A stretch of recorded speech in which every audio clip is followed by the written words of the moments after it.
We're here in the batch booth with Mike Hooker, one of my best coaters, and what he's going to do today is we're going to go ahead and paint this head off this Harley-Davidson motorcycle with a PPG silver, which is a V-Rod silver, and hopefully it'll turn out as good as what the Harley-Davidson products do. What's neat about the powder coating, it is electrostatic, so what we do, we actually ground the part and then charge the paint particles as it goes through the air. And the neat thing about powder coating is it will go back into the nooks and crannies, such as Mike's demonstrated right there on this, on the head. We typically will apply the powder coating at 2 to 3 mils, and then it will go into a cure oven and be baked for 20 minutes, approximately 375 degrees.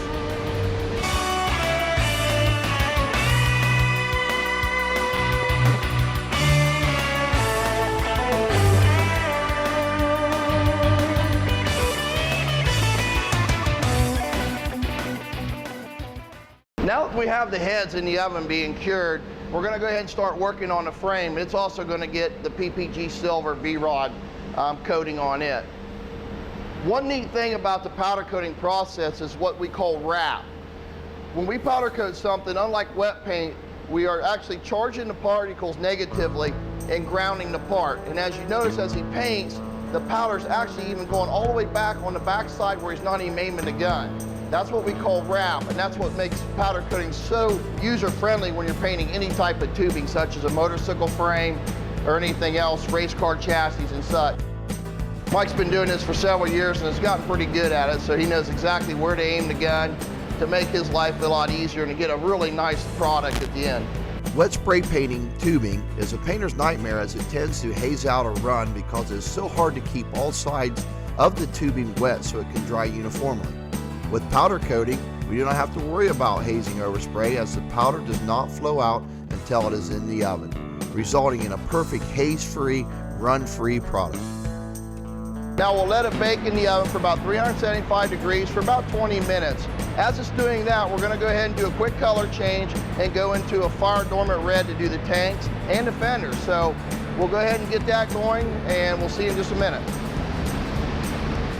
On the tanks and fenders, we decided to try a new product called a Dormant Fire Red. And the way this powder works, it's a two-step product, very similar to a wet paint process where you put a base coat down first, and then you'll put a top coat over top of it. And what happens with the top coat clear, it will really bring out the metallics and make it look very deep, as if you put 5 or 6 coats of a typical liquid coating on the part. All right, now that Mike's got it coated with the first coat of the Dormant Red, we're ready to go ahead and cure it. We will cure it about 80% of the way. That way, when we put the clear coat over top of it, the two powders will actually melt and bond together to give one uniform coating that will look like it's a ½ inch thick.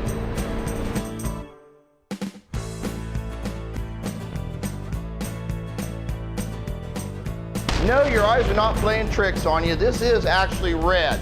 This is the Dormant Red that we talked about, and you will not actually see the red pigments come out until Mike puts his little magic dust on it that will actually refract the light differently and causing it to become a very candy apple red color.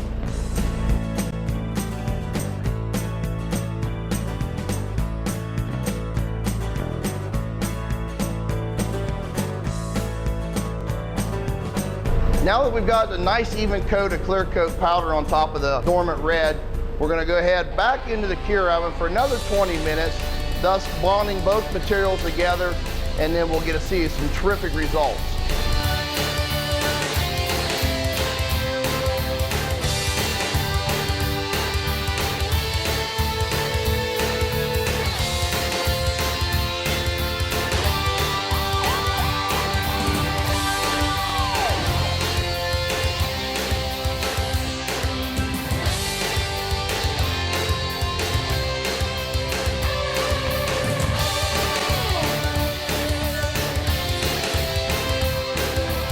I told you it was going to be red, and that wraps up this segment of Metal Rehab from Aesthetic Finishers in Piqua, Ohio. Now we'll be right back at the Cycle Shack where we actually start to put this beautiful bike together.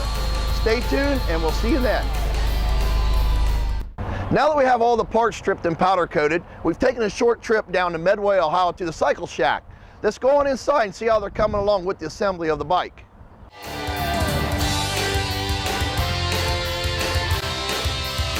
Wow, Jim, has this come a long way since you dropped it off at Aesthetics a couple of weeks ago? Yeah, it has, hasn't it? It's been going real good. How's the assembly going now that we've got everything powder coated? Is it holding up the way I said it would? Yeah, it sure has. It's taken the abuse of assembly, and I don't know who you got up there that's prepping these things, but you know, all the threaded parts have been plugged. We haven't had any problem with having to get paint out of threads or anything like that. So no retapping? No. Well, that's good. Well, we'll have to give Greg prompts on that. He has been doing this for a few years.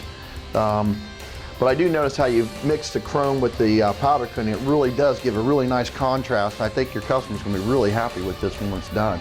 Yeah, I do too. It's turned out real well, especially the motor. As far as the prep work, Mike, when he was putting it together, he said whoever was prepping it really knew what they was doing, because sometimes when you get them back, your surfaces that are not supposed to have paint have it. The ones that are supposed to don't. So you're saying all the gaskets are going to fit nice and tight, so we're not going to have any leaks on the kitchen floor when he parks it in his kitchen? Exactly. All right. Well, it's looking really good. Why don't I just get out of your way so you guys can go ahead and get the fender on it and the tank and wrap things up. Sounds good. All right.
All right, Jim. Man, this bike looks good. Is there anything else that we could do to it to set it off before we take it over to the Columbus show?